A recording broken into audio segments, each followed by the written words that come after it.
আসন্ন রমজানকে সামনে রেখে যৌক্তিক শুল্কায়ন, মিলগুলোতে নিরবচ্ছিন্ন জ্বালানি সরবরাহ এবং চাঁদাবাজি বন্ধ থাকলে বাজারে অস্থিরতা দেখা দেবে না বলে আশাবাদ ব্যক্ত করেছেন ব্যবসায়ীরা।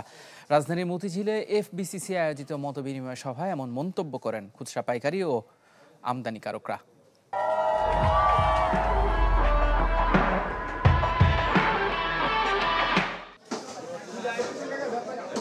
রমজান ঘিরে নিত্যপণ্যের দাম নিয়ে প্রতি বছরে চলে নানা অভিযোগ।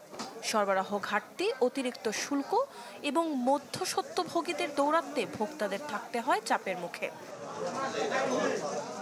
তবে এবারের রমজানে পরিস্থিতি বদলাতে চান ব্যবসায়ীরাও। ব্যবসায়ীদের শীর্ষ সংগঠনের সাথে মতবিনিময় সভায় তাই বাজার স্থিতিশীল রাখতে সর্বোচ্চ সহযোগিতার আশ্বাসের কথা উঠে আসে। রমজান আসলে কিছু বাড়তি চাহিদার সৃষ্টি হয়, সেই ক্ষেত্রে যদি যোগান ঠিক থাকে তাহলে এই বাজার ঠিক থাকার কথা। বিদ্যুতের মূল্য বেশি, গ্যাসের মূল্য বেশি, এরপরে যে আপনার স্বনির্ভর যে বাজার আছে এটাকে যদি ধরে রাখা যায় তাহলে আপনার রমজানের কোনো প্রবলেমের কিছু দেখছি না।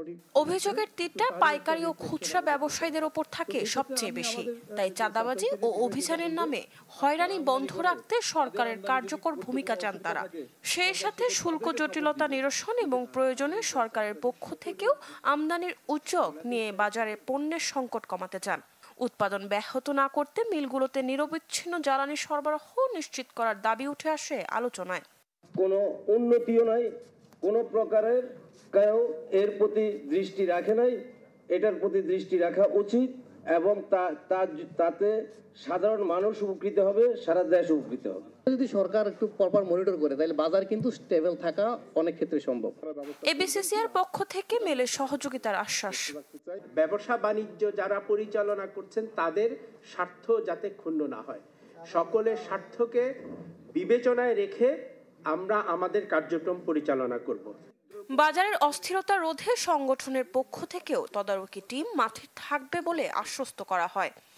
আমাদের পেয়ালাতে মরিয়ম আজিজ মরিন, চ্যানেল 24, ঢাকা।